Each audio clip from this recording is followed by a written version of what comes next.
2024, berarti udah mau 3 tahun kita bersama di 1 jam bersama LTI. Saya senang sekali ya dengan komunitas ini kita sama-sama pembelajar ya. Terutama hari ini kita mau belajar hal yang baru di awal tahun 2024 Bapak Ibu. Wow! Bayangin, yang akan berbicara adalah psikolog beneran loh. Wow! Saya akan memperkenalkan Ibu Debbie ini bernama Francisca Debbie Octavia, sarjana psikologi, master psikologi, dan beliau adalah seorang psikolog. Dia magister profesi psikolog Unika Sugija Pratama Semarang ya. Beliau adalah Regional Human Resource Manager at PT Arta Boga Cemerlang atau OT Group. Luar biasa, Bu. Sekarang beliau bergabung dengan PT Helena Corporation sebagai Human Resource Manager dan juga beliau adalah seorang psikolog. Bu Debbie sendiri memiliki klinik. Jadi Bapak Ibu yang ada di Samarinda jika misalnya mau curhat-curhat boleh. Bu Debbie ini akan membahas satu topik yang sangat menarik. Kenapa? Karena banyak orang yang sering mengalaminya. Bayangin, siapa yang nggak kenal istilah yang sekarang paling booming yaitu tentang mental health issue. Karena itu hari ini kita mau belajar ya bahwa di dunia yang modern ini seringkali kita punya berbagai macam tekanan dan tantangan. Begitu juga dengan perubahan yang begitu cepat. Karena itu kita juga perlu membangun bagaimana ketahanan emosional kita. Nah, Bu Debbie mau mengupas tuntas mengenai hal itu. How to manage your stress to make your life happier. Silakan Bu. Terima kasih atas kesempatannya. Saya mungkin kenalan dulu. Saya namanya Francisca Debbie, biasa dipanggil Debbie, seorang psikolog. Sebenarnya konsentrasi mayornya ada di bidang klinis dewasa, tapi saat ini saya berkarir di ranah industri organisasi sebagai HR Manager. Saya diberi kesempatan untuk sharing knowledge tentang satu topik yang menurut saya endless discuss. Tidak akan ada habisnya kalau kita mau bicara tentang stres. Saya akan mengenalkan kepada kita semua basic knowledge mengenai stres. Kadang-kadang kita mengenal kata stres itu cenderung negatif. Kadang-kadang kalau kita lagi cerita atau kita lagi curhat sama teman atau sama siapapun, kita akan bilang, aduh, saya lagi stres banget ini. Aduh, ini kenapa stressful? Entah itu mungkin di dalam pekerjaan, entah itu mungkin di dalam pertemanan, dalam relationship, atau yang lebih jauh lagi mungkin dalam kehidupan kita sendiri, lekat sekali atau dekat sekali dengan kata-kata yang namanya stres. Nah, apakah yang seperti di gambar ini yang teman-teman tahu sebagai stres gitu ya, kondisi ketika aduh kita lagi pusing, megangin kepala, pekerjaan saya gimana, nanti permasalahan saya seperti apa. Kalau yang seperti ini yang ada di dalam pemahaman mengenai stres, nah maka saya akan mengenalkan teman-teman semuanya kepada stres yang didefinisikan dengan lebih benar.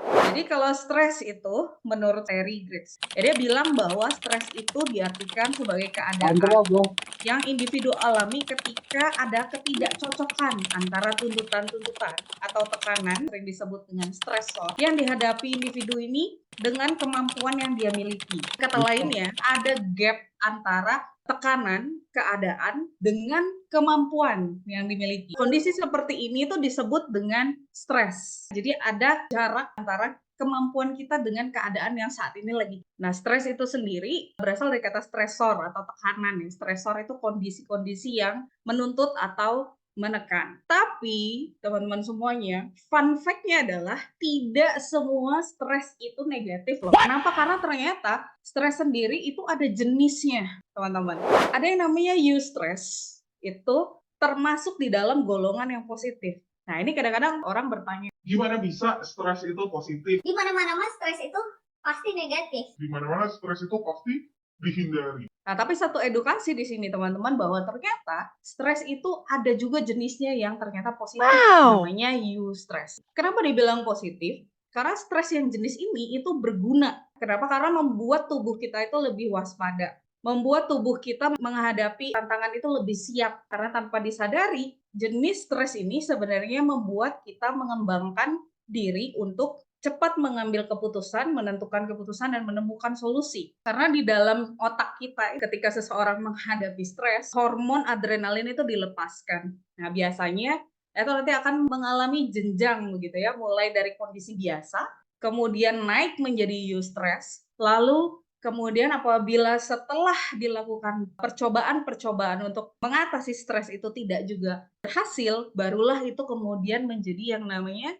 distress atau stres yang negatif. Nah, satu hal lagi teman-teman, seringkali kita juga mendengar beberapa kata seperti frustrasi ya, seperti depresi begitu. Kadang-kadang kita juga mungkin secara tidak sadar menggunakan kata-kata itu di dalam kehidupan kita sehari-hari ya. Jadi kayak misalnya mengalami sesuatu yang tidak kita inginkan atau mengalami sesuatu yang menurut kita adalah tekanan, kadang-kadang kita mengeluarkan kata-kata Aduh, saya lagi frustrasi banget ini. misalnya gitu ya, atau Aduh, saya kok rasanya kayak depresi ya menghadapi ini. nah, teman-teman juga harus tahu ya bahwa frustrasi dengan depresi ini kan erat kaitannya dengan stres, yaitu adalah distress. Jadi pada mulanya stres itu biasanya adalah eustress dulu, teman-teman ya.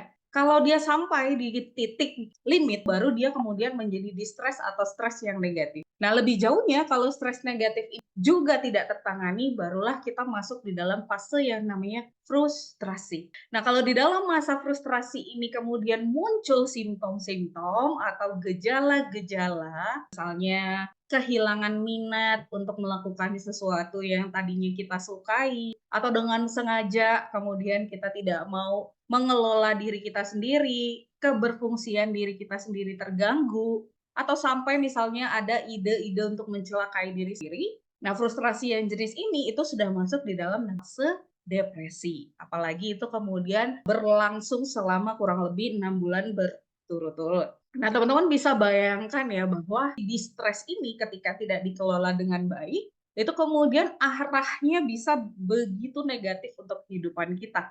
Nah, meskipun kita tahu bahwa ternyata stres ini ada yang positif, tapi kita juga tidak bisa mengecilkan fakta bahwa distress atau stres yang negatif ini bisa membuat kehidupan kita itu terganggu. Karena distress ini seringkali menghasilkan emosi-emosi yang intens seperti marah, seperti cemas, seperti panik, dan lain-lain. Biasanya rasa-rasa tidak nyaman ini tuh akan mengganggu kehidupan kita di keseharian kita. Nah, level stres dibagi menjadi 3 level atau 3 fase dalam kehidupan kita. Kondisi calm ini adalah kondisi ketika tekanan atau tuntutan itu belum ada. Stres itu sebenarnya muncul karena tekanan atau tuntutan tidak sesuai nih dengan kemampuan kita gitu. Makanya kita menjadi stres. Nah, dalam kondisi calm itu adalah dalam kondisi di mana kita tidak atau belum mengalami kejadian-kejadian yang menuntut atau menekan kita. Nah, kemudian ketika kejadian itu muncul, pertama kali sebenarnya semua jenis stres itu akan naik kepada level eustress atau stres yang sifatnya masih positif, di mana kita akan mencari jalan keluarnya, di mana kita akan membuat diri kita ini berdaya gitu ya untuk mencari solusi-solusi atas permasalahan kita. Nah, eustress ini, teman-teman, ternyata sudah dicoba melakukan hal A, melakukan hal B, melakukan hal C, ternyata tidak juga berhasil mengatasi masalah tersebut, barulah kemudian kita turun ke distress. Di distress inilah yang seringkali kita alami sebagai emosi-emosi yang intens. Pada dasarnya, emosi itu sifatnya netral. Jadi baik itu marah, baik itu sedih, sebenarnya emosi itu netral. Jadi tidak ada emosi yang negatif. Hanya nanti yang membedakan adalah bagaimana emosi-emosi itu kemudian termanifestasi dalam hidup kita. Karena marah dengan marah-marah itu beda ya, teman-teman ya. Kalau marah itu adalah emosi yang manusiawi. Semua manusia bisa merasa marah. Tetapi kalau marah-marah itu adalah respon perilaku yang muncul atas rasa marah kita gitu. Nah, biasanya perilaku itulah yang bisa kita nilai positif atau negatif. Tetapi kalau emosinya itu sendiri sifatnya adalah netral. Di stres ini, emosi yang muncul yang tadi itu begitu intens, orang marah, orang bisa sedih, sampai level tadi bahkan depresi, itu karena si tekanan atau stresornya ternyata tidak juga hilang gitu, tidak juga selesai begitu ya, setelah dicoba berbagai macam cara.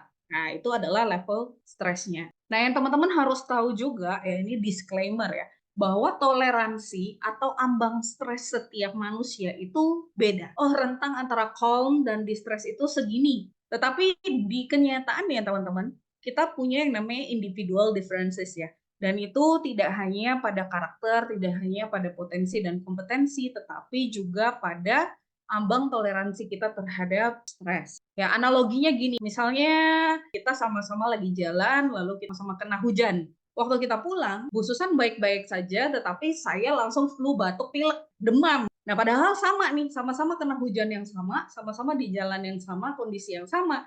Tetapi waktu kita pulang, itu bususannya sehat-sehat aja, tapi saya bisa sakit. Sama, di dalam kita menjelaskan mengapa orang bisa mengalami stres, itu juga tergantung dari bagaimana ambang toleransi dia terhadap stres. Stresornya bisa aja sama, tetapi dampaknya bisa juga berbeda. Mungkin stresornya sama nih, sama-sama kita lagi kesulitan dalam hal pekerjaan A, sama, saya jabatannya sama, yang dihadapi sama, tetapi responnya bisa aja beda. Kenapa? Karena ambang ini antara calm dan distress ini beda. Jadi toleransi ketahanan stres itu setiap orang beda. Jadi mulai sekarang, marilah bijaksana untuk kita tidak lagi menggunakan kata-kata Kok kayak gitu aja? teman yang lagi cerita atau lagi curhat dengan masalah dia yang membuat dia stres, terus menurut kita sepertinya sepele, lalu kita bilang, Alah begitu aja kok, pusing gitu. Soalnya begitu aja kok stres. kenapa? Karena memang mungkin ketahanan dia atau toleransi dia terhadap stres itu tidak sebesar kita. Imunitasnya itu tidak sekebal kita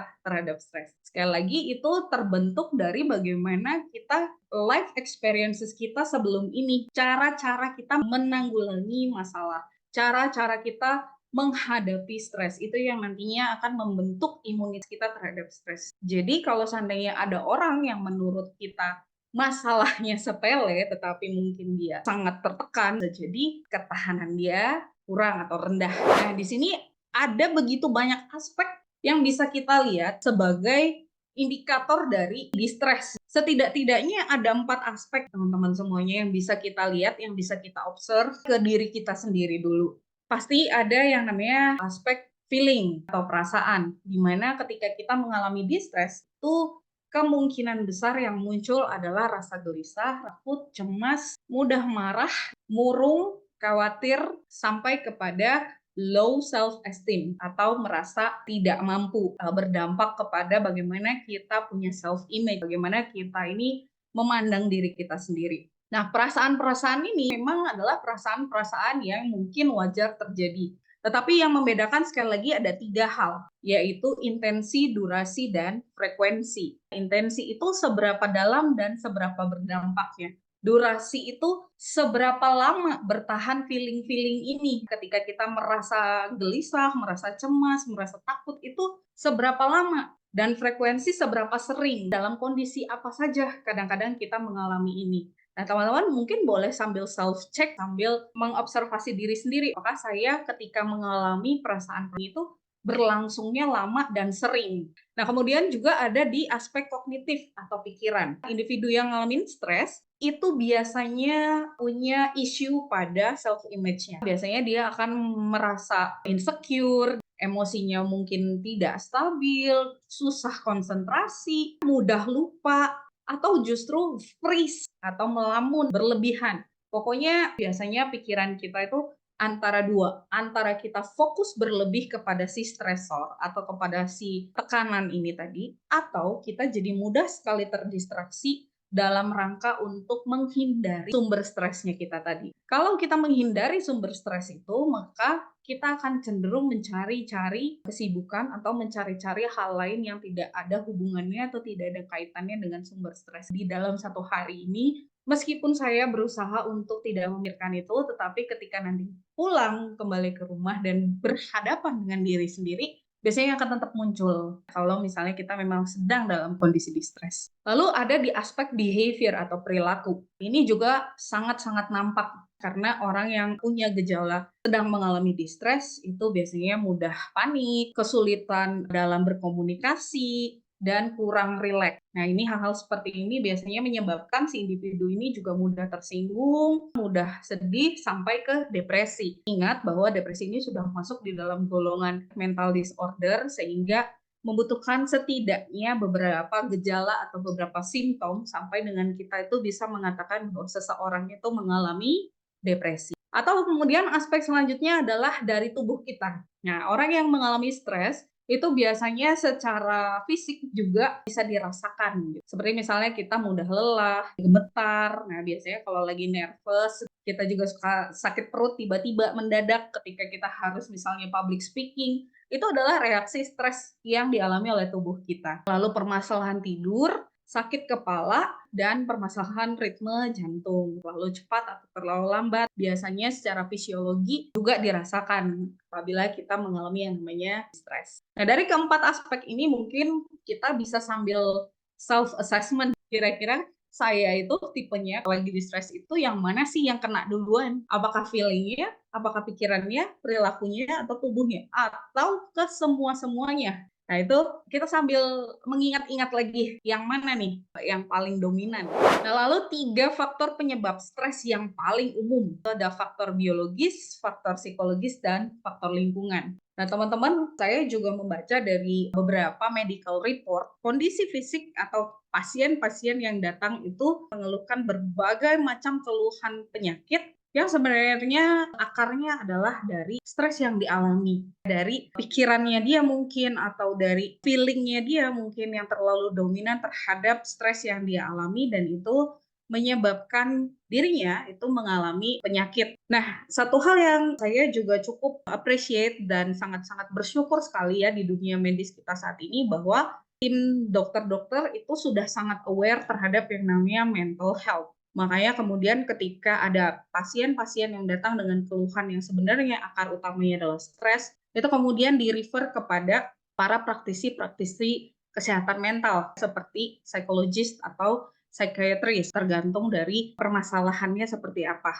dan bagaimana penanganan yang diperlukan. Jadi benar sekali bahwa sebenarnya badan kita atau tubuh kita itu sangat-sangat merespon apa yang kita pikirkan dan apa yang kita rasakan di dalam diri kita.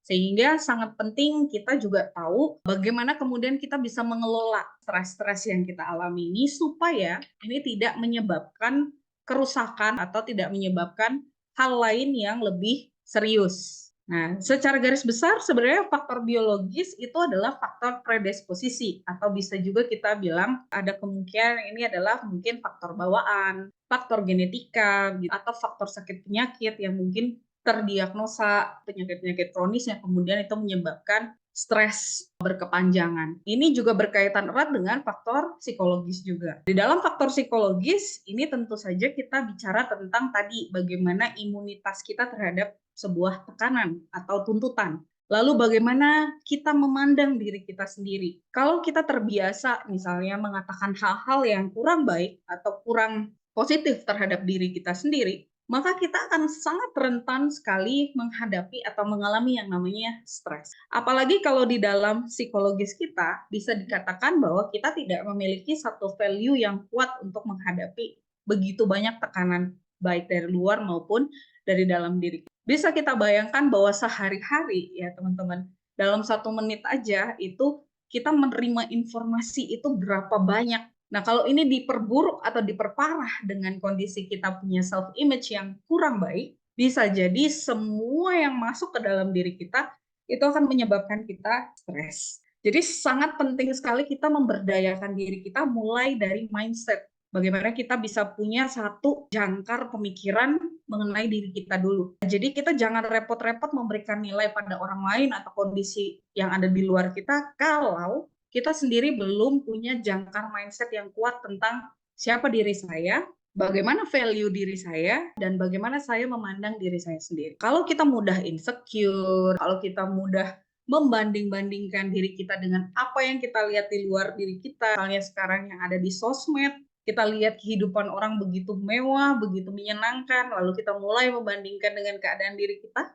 muncullah mindset-mindset yang kurang sehat. Entah itu mungkin merasa, aduh kenapa saya begini, kenapa dia begitu, kenapa saya tidak seperti dia, dan sebagainya, itu sebenarnya sudah memicu yang namanya stres. Lalu faktor lingkungan. Nah, faktor lingkungan ini juga banyak sekali. Ini terkait juga dengan peran kita di dalam lingkungan sosial kita.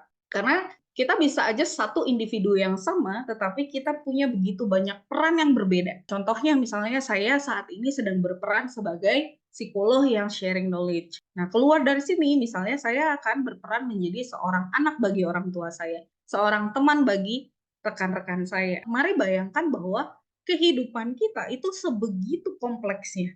Dan di masing-masing peran hidup kita, saya yakin pasti akan ada tuntutan-tuntutan atau tekanan-tekanan stresor yang kita hadapi. Bahwa saya sebagai A, bahwa saya sebagai B, dan sebagai C itu pasti ada permasalahannya sendiri-sendiri. Mari bayangkan kehidupan sosial yang kompleks, itu kemudian juga menjadi satu stresor buat kita. Begitu besar gitu faktor lingkungan ini. Belum lagi tentang lingkungan yang secara fisik. Mungkin ada teman-teman yang mungkin mengalami bencana atau mengalami perubahan yang signifikan di dalam kehidupannya, itu tentu saja membuat stres. Harusan untuk berpindah-pindah tempat karena pekerjaan. Nah, jadi faktor-faktor ini masih banyak hal-hal atau contoh-contoh yang ada di dalam kehidupan nyata kita. Kalau sebagai student, misalnya sebagai mahasiswa, misalnya stres yang dihadapi mostly mungkin adalah stres akademik. Ketika kehidupan kita di dalam pekerjaan, mungkin stres pekerjaan yang membuat burnout. Mungkin di dalam relationship ada lagi jenis stresnya lagi. Semuanya sebenarnya berkaitan antara biologis, psikologis, dan lingkungan. Nah, ini adalah 3 faktor penyebab utama seseorang itu bisa mengalami yang namanya stres. Nah, lalu kemudian teman-teman juga harus tahu bagaimana kaitannya dengan kondisi otak kita. Kenapa sih kita bisa sekompleks itu? Bahwa kita punya Tuhan yang begitu hebat, merancang kita tanpa cacat, tanpa celah sedikit pun, termasuk di dalam fungsi-fungsi otak kita. Dia sudah membagi bagian-bagian otak ini berdasarkan fungsinya masing-masing. Ada yang namanya neocortex, ada yang namanya limbic brain, ada yang namanya reptilian brain. Saya sering kasih ilustrasi atau kasih analogi seperti ini, teman-teman. Dalam kondisi stres, itu biasanya kalau adrenalin yang dirilis itu jauh lebih besar dan jauh lebih banyak, maka bagian yang aktif adalah reptilian brain kita, di mana itu mengatur instinctual dan survival mode. Teman-teman kalau pernah lihat ya di berita atau cerita teman kita, ketika ada satu bencana yang mereka alami, either itu adalah bencana banjir atau kebakaran atau apa, itu seseorang bisa tiba-tiba menjadi sangat kuat fisiknya. Yang tadinya di dalam kondisi biasa dia tidak bisa misalnya angkat kulkasnya sendiri, di saat dia lagi tertekan atau di saat kondisi stres tiba-tiba dia bisa mengangkat kulkas itu sendiri kalau kulkas itu penting bagi dia, atau berangkas atau apapun yang dalam kondisi normal kita tidak pernah bayangkan bahwa kita bisa sekuat itu. Tetapi di dalam kondisi stres ternyata otak kita berfungsi dengan cara yang berbeda, dengan cara mengaktifkan reptilian brain ini. Nah, kemudian bisa jadi juga limbic brain kita yang diaktifkan ketika nanti kita bicara tentang jenis stres yang tidak bisa kita tangani secara langsung. Jenis stres yang ternyata tidak bisa ada jalan keluarnya secara nyata atau secara konkret. Ini yang akan membawa kita kepada pengaktifasian yang namanya si limbic brain ini. Lalu ada neocortex, ini bagian yang membantu kita untuk berpikir secara rasional, berpikir secara realistis, apakah ini sudah benar atau belum, adakah cara-cara lain yang bisa ditempuh lagi, bagaimana saya bisa keluar dari masalah ini dan sebagainya. Jadi kita bisa menjelaskan respon-respon perilaku kita terhadap begitu banyak keadaan itu sebenarnya dari bagaimana cara kerja otak kita, termasuk di dalam kondisi stres yang lagi kita bicara. Nah, kalau tadi kita bicara banyak banget tentang si stres itu sendiri, kemudian kita muncul pada pertanyaan, Terus kalau saya stres harus gimana? Terus kalau aspek kognitif saya yang kena, saya harus gimana? Kalau ternyata stres ini begitu berpengaruh pada self-image, saya harus gimana? jadi di dalam pengelolaan stres atau manajemen stres, itu kita perlu menyamakan persepsi dulu dalam beberapa hal ini, teman-teman ya. Pertama, bahwa si stres ini bisa direduksi timbulnya atau dikelola tanpa memperoleh dampak yang negatif. Jadi mungkin kita tidak bisa menghindari sumber stresnya. Kita tidak bisa menghindari sumber tekanannya, tetapi efeknya itu nanti bisa kita kelola supaya dampak yang kita rasakan atau yang kita alami dari tekanan itu tidak negatif bagi kehidupan kita. Lalu manajemen stres itu lebih dari sekedar mengatasi, tetapi juga belajar menanggulangi secara adaptif dan efektif. Nah, ini satu kalimat yang harus kita highlight ya teman-teman ya, bahwa di dalam kita menghadapi stres itu seringkali kita mengaktifkan survival mode. Artinya yang kita pikirkan adalah bagaimana caranya kita keluar dari masalah ini secepatnya kalau bisa, ya kan? Karena saya nggak suka berada di dalam kondisi stres. Nah, tetapi di dalam manajemen stres itu lebih jauh sebenarnya bukan pada mengatasi si sumber stres itu saja, tetapi juga bagaimana kita memberdayakan diri kita supaya kalau nanti terjadi stres lagi kembali, itu kita bisa mengelolanya kembali dengan cara-cara yang adaptif dan efektif. Setiap orang akan punya caranya sendiri-sendiri. Itulah yang membuat kita begitu spesial. Manusia ini begitu spesial karena individual differences-nya. Sama seperti tadi ketika saya cerita bahwa sumber stresnya bisa sama, tetapi kita tuh imunitasnya bisa beda, obatnya pun beda, teman-teman ya.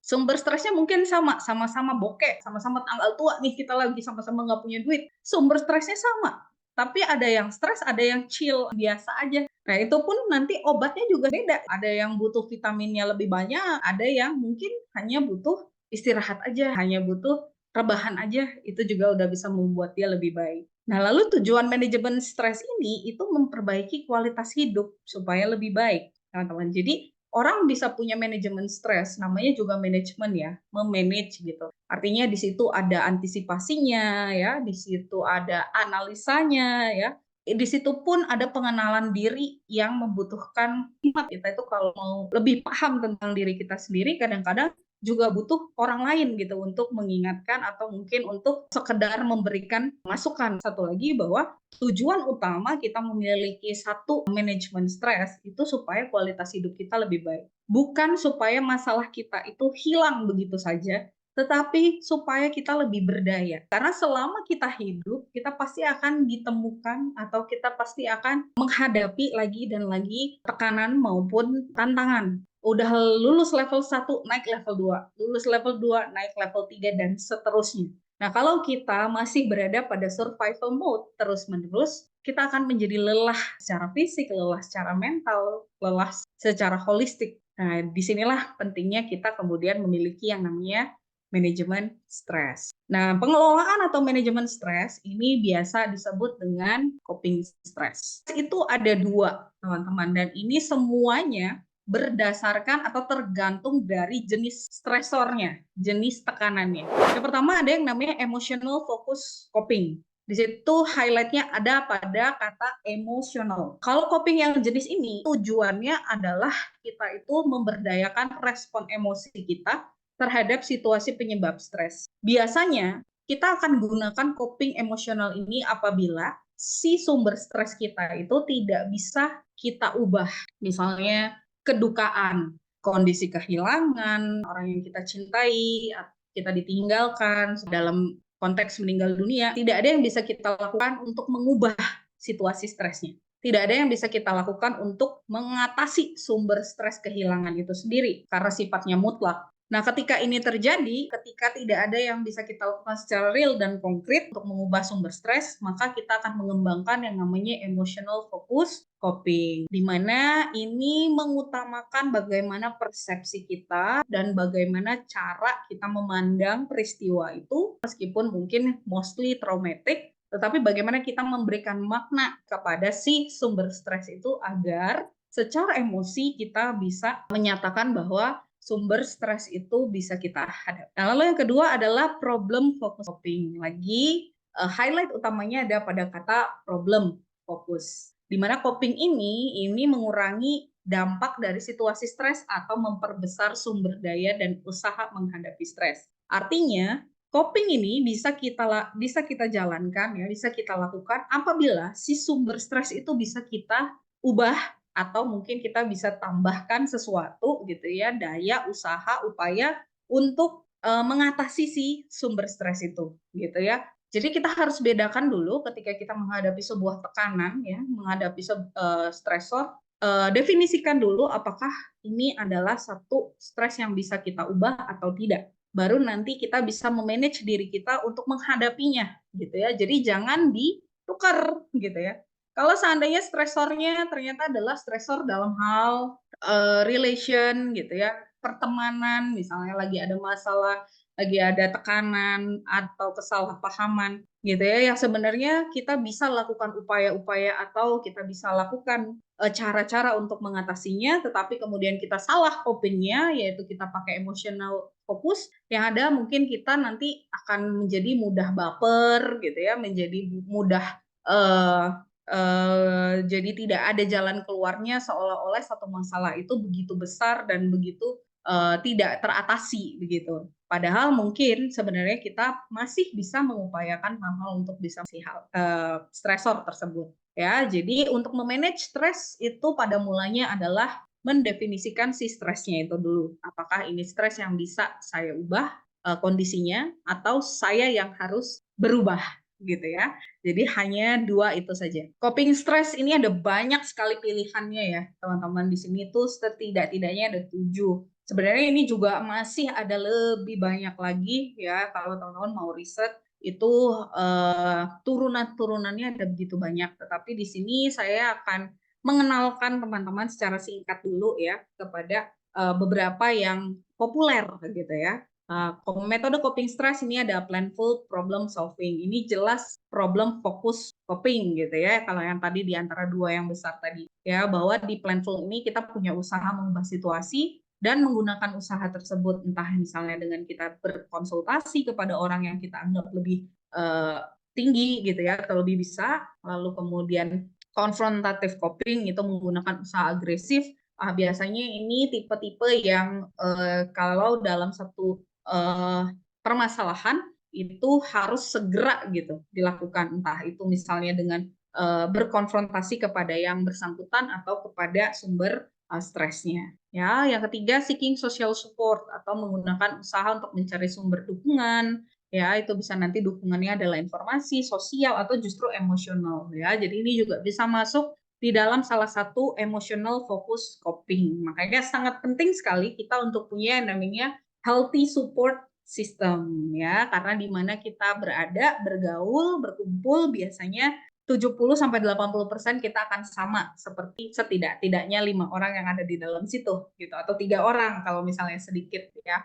Nah, jadi berhati-hatilah ketika kita mau masuk ke dalam sebuah komunitas gitu ya atau ke dalam sebuah satu kumpulan yang mungkin kita masih bimbang gitu, masih ragu. Nah, coba diperhatikan lagi gitu ya, bagaimana interaksi di dalam kelompok tersebut, apakah menurut kita sudah sesuai dengan diri kita atau mungkin nantinya bisa membawa kita ke dalam satu pengaruh begitu. Nah, kemudian ada accepting responsibility, yaitu mengakui adanya peran diri sendiri di dalam masalah kita. Ini cukup sulit ya, apalagi untuk orang-orang dengan tipe yang egosentris begitu ya. Kadang-kadang dalam mekanisme bertahan gitu, self defense itu ada juga tipe orang yang tidak mau disalahkan. Jadi biasanya atribusinya selalu eksternal gitu. Ada orang lain atau ada keadaan atau ada kondisi yang lebih salah gitu. Nah, accepting responsibility di sini bisa menjadi satu coping stress yang apabila stresnya itu menyasar pada aspek kognitif kita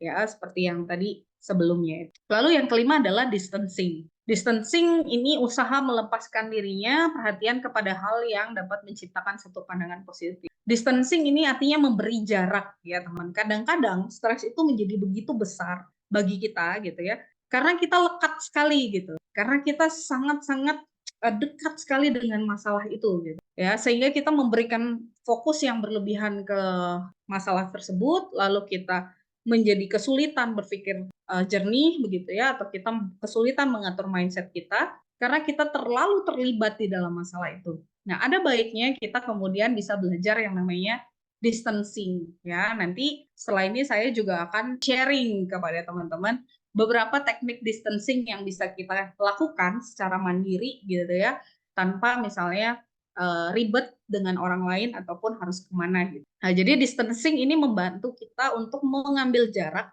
antara diri kita dengan masalah yang ada supaya kita bisa berpikir lebih jernih dalam mengambil keputusan bagaimana mengatasi si sumber stres itu. Ya, analoginya itu adalah seperti kita misalnya melihat ke dalam satu kotak labirin gitu ya, ada kotak labirin di situ misalnya ada tikusnya gitu ya, lagi bingung mau keluar lewat mana. Tapi kalau kita memberi jarak pandang kepada kotak labirin itu, kita nantinya akan tahu, oh ini arahnya sebenarnya kemana gitu ya. Endingnya tuh di mana, finish line-nya tuh di mana. Nah, itu kemudian memberi kita satu kekuatan-kekuatan untuk mengarahkan kembali ya, redirecting kehidupan kita gitu. Itu sama sebenarnya seperti yang kita hadapi sehari-hari. Lalu selanjutnya ada escape avoidance ya, itu adalah melakukan tingkah laku untuk lepas atau menghindari. Nah, ini juga termasuk di dalam metode coping, tetapi konteksnya harus melihat sumber stresnya seperti kayak gimana gitu ya. Apakah memang bisa kemudian kita mendistract diri kita terhadap si sumber stres itu, atau sumber stresnya memang harus dihadapi saat itu juga. Lalu self control ya, usaha untuk mengatur tindakan dan perasaan diri sendiri. Kalau sudah masuk di dalam level self control, maka selamat, teman-teman berarti sudah mencoba begitu banyak coping stress yang ada gitu ya, sampai kemudian di level sudah bisa mengontrol gitu. Pilihan apa atau respon apa yang harus saya terapkan di dalam sumber stres ini ya. Ada kadang-kadang orang yang begitu sulit punya self control ya. Jadi artinya pada peran apa gitu ya, atau pada situasi apa, ini kadang-kadang dipukul rata semuanya gitu ya. Itu namanya lack of self control gitu. Jadi tidak bisa membedakan dengan siapa sekarang saya bicara, sebagai apa, di mana gitu ya. Intinya adalah saya adalah ya udah yang begini aja misalnya. Lu mau terima oke, nggak terima ya udah. Itu kan ada juga ya tipe-tipe yang seperti itu gitu. Nah ini kalau kita bilang mungkin di satu sisi positifnya adalah menjadi diri sendiri, tetapi kalau terlalu berlebihan itu masuk di dalam kategori orang-orang yang kurang memiliki self ya. Lalu metode coping stress yang lain adalah positive reappraisal atau menggunakan usaha untuk menciptakan hal-hal positif yang memusatkan pada diri sendiri dan religius ya. Pemaknaan kepada stres atau pemaknaan kepada sumber tekanan yang kita hadapi itu juga berpengaruh kepada bagaimana kita kemudian bisa kuat menghadapi tekanan ya, menghadapi sumber-sumber stresor kita gitu ya. Jadi secara psikologis pun ini juga tidak bisa berdiri sendiri. Artinya juga harus melibatkan nilai-nilai ya atau value-value diri kita yang menjadi jangkar di dalam kehidupan kita, terutama menghadapi permasalahan yang kita hadapi ya. Jadi pemaknaan kita mau itu positif atau negatif terhadap sumber stres itu nanti juga berpengaruh pada kemampuan kita mengambil keputusan mau seperti apa berada di dalam kondisi stres gitu ya. Jadi metode coping stress ini begitu banyak ya teman-teman. Ini pun menurut saya sebenarnya mungkin kita juga lakukan gitu ya. Cuma kita tidak tahu aja gitu namanya apa, atau tidak kita sadari aja bahwa selama ini sebenarnya sudah kita lakukan. Nah, lalu releasing stress ya, ini tadi seperti kata saya bahwa di dalam coping distancing sebenarnya ada begitu banyak cara atau teknik ya yang bisa kita kembangkan ya atau lakukan gitu secara mandiri. Jadi tidak selalu stres itu kemudian kita harus konsultasikan atau kita harus konselingkan atau misalnya kita harus cari berbagai macam bentuk terapi dan sebagainya, sebenarnya enggak ya.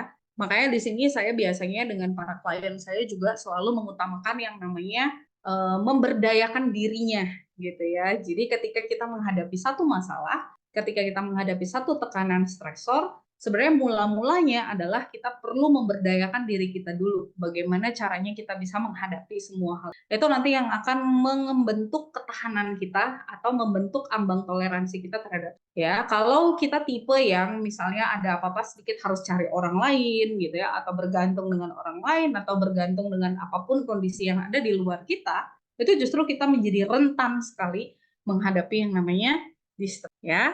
Nah, di sini ada beberapa hal ya, beberapa poin gitu yang mungkin tidak bisa saya jelaskan persatu di kesempatan kali ini ya, tetapi nanti teman-teman mungkin bisa riset gitu ya untuk membantu teman-teman semuanya di dalam releasing stress gitu ya. Ini metode-metode yang sangat sebenarnya simple, tetapi juga tidak terlalu mudah gitu ya, karena ini membutuhkan niat yang pertama ya, membutuhkan keinginan belajar yang mungkin juga besar gitu ya. Nah, di dalam golongan relaksasi itu ada namanya progressive muscle technique ya, itu dimana kita menggunakan tubuh kita di beberapa bagian gitu ya yang memiliki otot-otot besar, itu kemudian untuk releasing stress dengan cara kita menekan di bagian otot tersebut, lalu kemudian sambil kita berikan afirmasi, lalu kita rilis kembali ya. Lalu ada namanya deep breathing technique. Di dalam deep breathing technique yang diajarkan para praktisi itu juga banyak bentuknya ya. Tetapi di sini kalau kita mengalami yang namanya kecemasan, lalu mengalami yang namanya susah tidur, itu biasanya yang paling baik itu adalah yang 4-7-8. Ini artinya 4 itu adalah detik kita untuk inhale, 7 itu adalah untuk hold, dan 8 itu adalah untuk exhale-nya. Ya, jadi gampangnya ketika kita inhale, ya, kita hitung 1, 2, 3, 4. Lalu kemudian kita hold selama 7 detik sampai dengan 7, lalu kita exhale sampai ke hitungan ke 8 detik. Itu diulangi secara berulang-ulang ya. Boleh dibantu misalnya dengan musik-musik relaksasi yang teman-teman mungkin suka atau white noise yang teman-teman mungkin suka ya, suara-suara misalnya suara rintik air hujan misalnya atau suara-suara yang membuat teman-teman jauh lebih rileks lagi gitu ya. Tapi kalau deep breathing sambil dengar metalcore sepertinya agak susah gitu ya. Jadi harus benar-benar dikondisikan. Nah, deep breathing ini pun ya sebenarnya tidak tergantung lokasi, tidak tergantung tidak tergantung tempat atau tidak tergantung keadaan yang sangat kompleks gitu. Kapan pun bisa kita praktekkan. Bahkan sekarang pun kalau teman-teman mau coba boleh silahkan ya. Nanti report saya hasilnya gimana gitu. Kenapa deep breathing ini sangat-sangat baik gitu ya untuk relaksasi, karena pastinya secara fisiologi membantu oksigen ini untuk lebih lancar gitu ya di dalam tubuh kita, lalu kemudian menurunkan mungkin gelombang otak kita ya, dari gelombang otak yang begitu aktif ya di alfa, itu bisa kita turunkan misalnya pelan-pelan menggunakan deep breathing ini supaya kita menjadi jauh lebih rileks ya. Lalu ada juga yang masuk dalam golongan self resources ya. Ini ada yang namanya EFT atau emotional freedom. Ini sudah banyak sekali diajarkan ya. Jadi EFT ini menggabungkan antara teknik akupuntur ya dari China dengan psikologis ya. Jadi tujuannya adalah membuat rileks dengan tapping kepada titik-titik meridian tubuh kita. Ya, jadi di tubuh kita ini teman-teman ada beberapa titik-titik yang disebut titik meridian. Ya, itu ada di dekat alis kita, lalu kemudian ada di bawah mata, di ujung mata, di bawah hidung, di bawah dagu, dan ada juga di area dada atas. Ya, kalau EFT itu biasanya kita kan tapping ya, tapping dengan ritme yang sama, lalu kita bisa rilis dengan afirmasi-afirmasi yang mungkin juga kita lakukan gitu ya. Nah, ini nanti mungkin bisa dibahas lebih kondusif lagi di waktu yang akan datang gitu ya. Lalu ada juga journaling, hero story ya, ini juga penting, kita harus mengingat-ingat di pengalaman kehidupan kita yang sebelum-sebelum ini, ketika kita juga mengalami stres yang berat saat itu, apa yang kita lakukan dan kita berhasil keluar dari situ, itu harus dikumpulkan gitu ya. Hero-hero story ini harus dikumpulkan. Kenapa? Karena ini akan menjadi stepping stone ya, di mana nanti teman-teman akan pakai ini untuk menjadi satu cerita-cerita kekuatan gitu ya.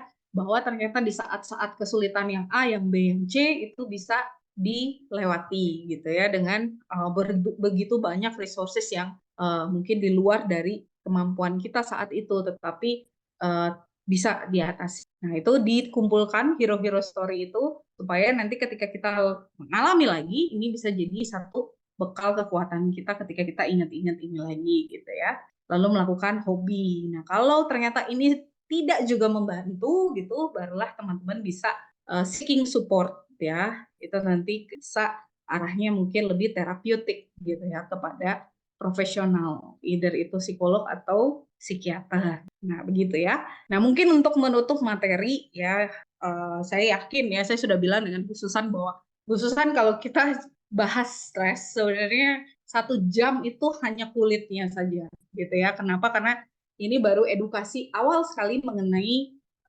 stres itu sendiri gitu ya. Kita belum masuk ke dalam materi yang lebih jauh ya. Tetapi di sini teman-teman untuk sebagai highlight juga ya, bahwa stres itu pasti terjadi ya. Tekanan, tantangan itu pasti kita alami gitu ya. Dan kadang-kadang mungkin kita juga tidak pernah memprediksi bahwa hal-hal itu bisa terjadi ya. Tetapi di sini teman-teman, ketika kita belajar manajemen stres, sebenarnya kita bisa memilih respon-respon kita ya. Tidak ada yang bilang bahwa respon itu ada yang terbaik, ada yang teroke gitu ya. Tidak ada yang bisa menyatakan itu. Yang ada adalah bagaimana respon yang efektif bagi kita ya, bagaimana yang adaptif bagi kita sehingga kita tidak kehilangan diri kita karena adanya satu kondisi stres yang kita anggap begitu besar gitu ya. Karena sekali lagi keberdayaan diri kita itu sangat penting. Bagaimana kita menilai diri kita, ya, self kita itu nanti sangat membantu dalam mengatasi begitu banyak tekanan maupun problem, ya, karena pada dasarnya dari dalam diri kita sendiri sudah punya, ya, sudah punya yang namanya bibit benih, gitu ya, pemberdayaan diri. Tinggal bagaimana kita nantinya, ya, punya knowledge atau kita punya skill untuk mengembangkan itu. Oke, nah itu mungkin dari saya, teman-teman, ya, untuk materinya gitu ya, karena waktu juga. Iya, terima kasih Bu Debi untuk pemaparannya pada malam hari ini. Kita banyak dapat insight yang luar biasa ya. Yuk kita kasih sama-sama applause buat Bu Debi yuk lewat emoticon kita ya. Ini ada sedikit pertanyaan. Bu, kalau lagi banyak kerjaan tapi sering mikir mau makan apa, itu wajar nggak ya? Oke, ini sering terjadi di dunia korporat. Sebenarnya ya, itu gampang ya, itu kita cukup kembangkan yang namanya problem focus coping, carilah catering, ya kan? Carilah sumber-sumber yang bisa membantu kehidupan kita dengan lebih mudah dan lebih efektif, begitu ya. Jadi prioritasnya adalah memang kepada kerjaan, tetapi kalau ada masalah lain ya itu nggak sempat mikir makan apa, berarti kita perlu mengembangkan strategi baru, khususnya. Ya, dan itu banyak sekali solusinya, gitu. Tinggal kita mau pilih yang mana sesuai kebutuhan kita, Ya, gitu. setuju. Tapi memang pengalaman pribadi saya sih ya Bu ya, makanan enak itu dapat mengurangi stres ya. Jadi kalau misalnya Betul sekali, lagi betul. pusing Itu dan salah lagi satu coping. berbeban berat, betul, lagi pusing dan berbeban berat mungkin kalau misalnya makan nasi Padang enak sekali ya. Ah, boleh, boleh, boleh. Itu Iya, yang efektif buat Susan mungkin ya. iya, itu cesplong kayaknya langsung makanan enak, hati gembira. Happy tummy, happy, happy life. Iya betul. Oke, mungkin ada lagi, pertanyaan dari Bapak Ibu yang lain. Apakah kejenuhan itu termasuk stres yang besar, Bu Debi? Oke. Nah, untuk menggolongkan stres besar atau kecil, sekali lagi tergantung ya, Mhm. tergantung ambang toleransi kita terhadap stres. Kalau kejenuhan itu biasanya bisa masuk di dalam kategori stres apabila dampaknya gitu ya, apabila dampaknya itu sudah mungkin cukup mengganggu gitu. Misalnya produktivitas kita menurun, ya, daya konsentrasi kita menurun, keengganan kita mungkin untuk belajar lebih sampai kepada keinginan berprestasi kita kurang, itu pasti udah masuk dalam stres. Nah, kemungkinan bukan Bapak Ibu yang mengalami stres secara langsung, tapi bisa jadi si organisasi juga stres gitu ya, Mmm. karena dampak dari si kejenuhan itu sendiri. Kalau solusinya ya, saya pikir teman-teman mungkin bisa berkonsultasi juga dengan tim yang ada di situ ya, bisa misalnya take leave gitu ya, cuti dulu beberapa waktu, misalnya sambil refreshment, ya, sambil kalau bahasa sekarang mah healing ya, Bu Susan ya. Iya, betul. Staycation. Ya, atau misalnya atau kalau seandainya itu juga tidak membantu, teman-teman misalnya bisa juga nanti cari kegiatan-kegiatan lain yang lebih challenging misalnya ya. Jadi, belajar sesuatu yang baru ya, karena otak kita itu juga dirancang untuk selalu, mencari hal-hal yang baru ya. Makanya kenapa kita bisa jenuh, karena otak kita itu tuh sebenarnya longing for something new selalu Mmm. gitu. Jadi kalau misalnya teman-teman jenuh dengan adanya sekarang, kenapa tidak mencari sumber-sumber edukasi yang lain gitu ya, misalnya dengan seperti kayak gini nih, atau misalnya dengan belajar nyetir, belajar Excel, belajar apapun ya, yang membuat kejenuhan itu bisa kita minimalisir dampaknya. Mencari tantangan baru ya, Bu, ya? Gitu, karena Eee, ya itu. ini Bu ada yang tanya, manajemen stres yang tadi bisakah diperagakan? Bisa di sesi kedua mungkin Bu ya, karena Bisa itu butuh Bu, waktu. Pak Susilo, bisa di sesi kedua, berarti nanti akan ada sesi kedua bersama Bu Debi. Tenang, Bu Debi ini sudah saya booking selama 1 tahun, jadi selama 2024 beliau akan punya beberapa sesi dalam LTI Zoominar. So, Bapak Ibu jangan pernah lewatkan ya, supaya kita makin lama makin pinter how to handle our stress ya. Mungkin pertanyaan Ya, terakhir nih, betul. Bu Debi, Mhm, sebelum ya. kita tutup, apakah stres itu berhubungan sama hormon nggak? Berhubungan, berhubungan dengan hormon, Mmm. ya. Kenapa? Karena ketika kita stres pun yang rilis adalah hormon. Either itu adalah adrenalin atau kortisol, ya. Adrenalin itu ketika kita calm menuju eustress itu adalah adrenalin. Nah, ketika adrenalin sudah turun menjadi distress itu sudah kortisol. Jadi kalau ada hubungannya pasti ada hubungannya, ya. Makanya kalau kayak tadi juga Bu Susan bilang, oh iya saya kalau stres enaknya mah nasi Padang gitu kan. Kenapa? Karena ketika kita makan pun misalnya beberapa jenis-jenis makanan itu juga membantu kita untuk setidak-tidaknya merasa lebih baik atau merasa lebih rileks gitu. Kayak contoh misalnya dopamin yang ada di coklat gitu ya, atau misalnya oksitosin yang ada di makanan-makanan yang sering kali kita temuin juga yang buat kita happy gitu ya, itu pun bisa. Meskipun dampaknya atau jangkanya sangat pendek ya. Jadi nanti ketika kita udah makan, udah lapar lagi ya stres lagi gitu kan, karena kita tidak menyelesaikan si sumber stresnya gitu. Hanya mencoba mengatasi untuk merasa lebih baik. Itu pun nggak apa-apa gitu, nggak masalah. Mengalihkan, tapi nggak apa-apa ya, Bu, ya. Siapa tahu dengan Iya. tinggal tenang terus kita bisa berpikir masalahnya jadi selesai. Stres juga penyakit bukan dari tekanan luar kimia di otak. Oh iya, itu tadi yang faktor biologis ya. Jadi Hmm. biologis juga punya peranan penting gitu. Kalau kita atau ada orang-orang yang mungkin didiagnosa penyakit-penyakit yang sifatnya juga merusak gitu ya, fungsi otak itu pun pasti akan berpengaruh. Oke, Makanya baik. kenapa orang-orang yang apa namanya kayak stroke dan sebagainya itu juga sensitif ya terhadap perasaannya, karena itu juga sebenarnya berpengaruh sangat. Oke, baik Bu Debi. Saya percaya pasti masih banyak lagi pertanyaan ya, karena setiap orang pasti pernah mengalami stres dan seperti yang Bu Debi bilang Yes, kadar stres kan beda-beda ya. Nah, karena betul. itu pasti ada yang banyak mau bertanya, tapi tahan dulu Bapak Ibu, jangan khawatir. Bu Debi ini akan punya sesi yang kedua ya. Nanti kita atur waktu lagi. Ketika Bu Debi available pasti langsung ada sesi keduanya dan saya share seperti biasa. Jadi jangan lewatkan ya Bapak Ibu. Nah, mungkin ada closing statement dari Bu Debi. Ketika kita mengalami satu tekanan ya atau yang kita sebut sebagai stres, mungkin pada awalnya kita akan sangat mengandalkan diri kita sendiri untuk mencoba mencari jalan keluar dari setiap permasalahan itu. Tetapi kita juga jangan lupa bahwa kemampuan kita untuk memaknai keadaan secara lebih baik itu juga bergantung dari bagaimana hubungan kita dengan Tuhan gitu ya, bagaimana hubungan kita dengan pencipta kita gitu. Maka salah satu yang saya juga ingin tekankan adalah kita tetap harus punya dasar nilai diri atau value diri yang nanti bisa membawa kita kepada satu penalaran yang lebih baik. Gitu aja, Bu. Terima kasih. Mantap, luar biasa Bu Debi. Keren, keren. Oke, baik Bapak Ibu sekalian, terima kasih banyak buat partisipasinya. Sampai jumpa lagi.